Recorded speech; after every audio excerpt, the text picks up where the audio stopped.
মুখের ঘা কী করে আপনি ঠিক করবেন?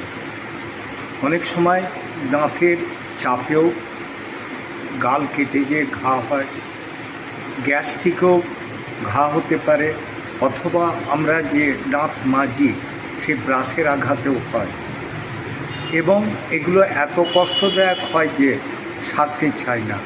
সেক্ষেত্রে আমাদের করণীয় কী? এক্সটার্নাল অ্যাপ্লিকেশন হিসেবে ক্যালেন্ডুলা মাদার লাগানো, খাবার জন্য আরবিকা 200, ক্যালেন্ডুলা 200, লিডাম 200, হাইপেরিকাম 200 ইত্যাদি আমরা যদি ব্যবহার করি, আমাদের কিন্তু মুখের ঘা তাড়াতাড়ি সেরে যাবে, কষ্ট থেকে রেহাই পাবো এবং পার্মানেন্টলি আমরা এগুলোর থেকে রিলিফ পেতে পারি।